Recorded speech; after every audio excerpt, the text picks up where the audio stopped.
ఎంత నష్టమట? యుద్ధ నష్టం 28,455 కోట్లట. ఫైటర్ జెట్లు, డ్రోన్లు, రక్షణ వ్యవస్థలు ధ్వంసం. 3 వారాల్లో భారీగా ఆర్థిక సైనిక నష్టం. ఇరాన్తో యుద్ధంలో అమెరికాకు తగిలిన భారీ దెబ్బ ఇది. అవాక్స్ అనే ఒక విమానాన్ని దాని ఖర్చే దాదాపు 6,000 కోట్లట. అది మళ్ళీ కొత్తగా దాన్ని బిల్డ్ చేయాలంటే 6,000 crores కావాలన్నట. అది ఆ పశ్చిమాసియా దేశాల్లో, గల్ఫ్ కంట్రీస్లో నిఘా వ్యవస్థని, అంటే ఎక్కడో కొన్ని కిలోమీటర్ల దూరంలో, 100 కిలోమీటర్ల దూరంలో ఉన్న డ్రోన్లని, ఈ క్షిపణులని పసిగడుతుందట.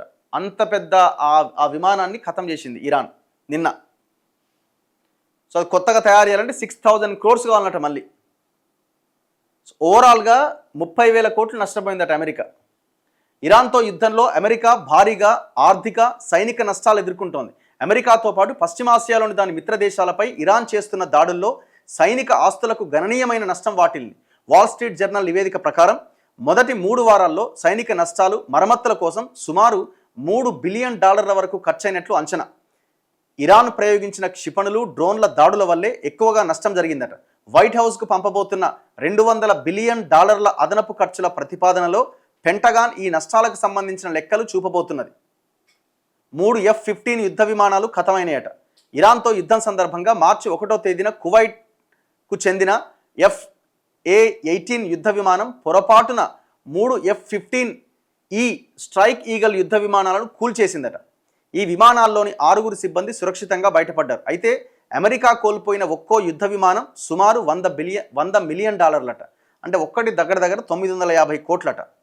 అలాగే మార్చి 19వ తేదీన ఇరాన్ క్షిపణి దాడిలో F-35A లైట్నింగ్ 2 యుద్ధ విమానం కూడా దెబ్బతిన్నది.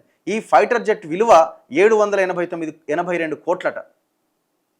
దాని తర్వాత ఇరాన్ దాడుల్లో అమెరికాకు చెందిన సైనిక ఇంధన సరఫరా విమానం KC-135 కూలిపోయింది.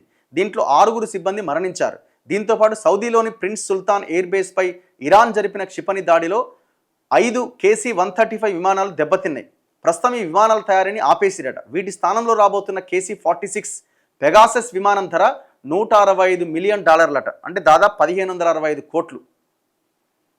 ఇరాన్తో యుద్ధం ప్రారంభమైనప్పటి నుంచి అమెరికా డజన్కు పైగా MQ-9 రీపర్ డ్రోన్లు కోల్పోయింది. ఒక్కో MQ-9 రీపర్ డ్రోన్ ఖరీదు $16 మిలియన్ అంటే ఒక్కటి 150 కోట్లు.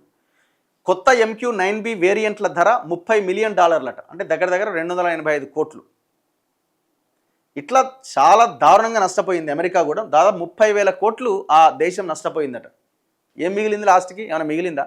ఇజ్జత్ బాయ్ మొత్తానికి మళ్ళీ వెనక్కి తగ్గి బతిలాడుకోవాల్సిన పరిస్థితి వచ్చింది ఇరాన్ ముందు.